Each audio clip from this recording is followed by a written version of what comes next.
কাটোয়া সাহেব কার্তিকের অজানা কাহিনী। নমস্কার বন্ধুরা, স্বাগত আমাদের চ্যানেলে।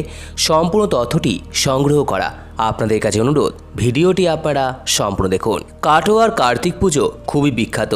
বর্ধমানের এই প্রাচীন এলাকাতেই দেখা মেলে সাহেব কার্তিকের।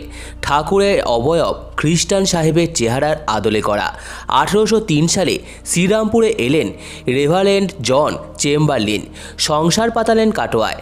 কাটোয়ার দেবরাজ ঘাটের কাছে নবাবী সরাইখানায় থাকতেন চেম্বারলিন। ভাগীরথীর দৌলতে কাটোয়া থেকে গোটা বাংলায় সহজেই যাতায়াত করা যেত। বেশ কিছুটা জমি, দুটি পুকুর এবং একটি আম বাগান কিনে বাংলো বানালেন তিনি। গড়ে উঠল সাহেব বাগান।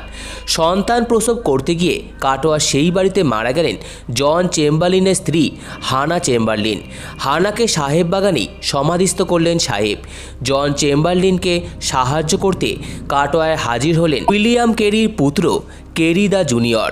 প্রায় 40 বছরেরও বেশি সময় তিনি কাটোয়া শহরে কাটিয়েছেন। সাহেব বাগানের কাশেশ্বরী বালিকা বিদ্যালয়ের পাশে তার সমাধি রয়েছে। কেরি জুনিয়রের জন্ম ইংল্যান্ডের মোল্টন শহরে 1887 সালে। শ্রীরামপুরে আসার পর থেকেই কেরির জীবনে খ্রিস্ট ধর্মের প্রত্যক্ষ প্রভাব পড়তে শুরু করেন। ছাপাখানার ওয়ার্ড সাহেবই ছিলেন তার আধ্যাত্মিক গুরু। 1803 সালের এপ্রিল মাসে বাবার কাছেই খ্রিস্ট ধর্মে দীক্ষিত হয়ে কেরি দ্য জুনিয়র মিশনারি জীবন শুরু করলেন। 1811 সালে রেভারেন্ড জন চেম্বারলিনকে আগ্রায় বদলি করা হয়। সেই বছরই কাটোয়া মিশনারি স্টেশনের দায়িত্ব পান Carey the junior. Katwa missionary স্টেশনের উন্নতির জন্য নীল চাষ, বস্ত্রশিল্পের ব্যবসা, এমনকি কফি চাষও শুরু করেছিলেন। তারপর শুরু করলেন উজ্জ্বলীর উদ্দেশ্যে গঙ্গার পাশে ফেলে রেখে যাওয়া একাধিক বৃদ্ধ বা বৃদ্ধাকে তিনি তুলে এনে সেবা করে সুস্থ করে তুলেছেন। একটি হাসপাতালও খুলেছিলেন তিনি। বালিকা বিদ্যালয় চালু করেছিলেন। কাটোয়ার আশেপাশে বিভিন্ন গ্রামে অনেকগুলো বিদ্যালয় প্রতিষ্ঠা করেছিলেন সেই সাহেব। 1852তে কলকাতায় আত্মীয়দের কাছে গিয়ে অসুস্থ হয়ে পড়েন। সেই অসুস্থ অবস্থাতেই কাটোয়া ফেরেন, কিন্তু তার শরীর আর সারেনি।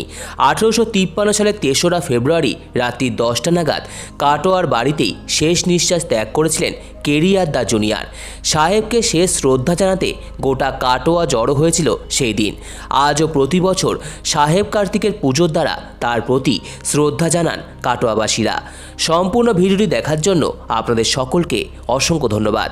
ভিডিওটি ভালো লেগে থাকলে লাইক, কমেন্ট, শেয়ার এবং চ্যানেলটিকে অবশ্যই সাবস্ক্রাইব করুন।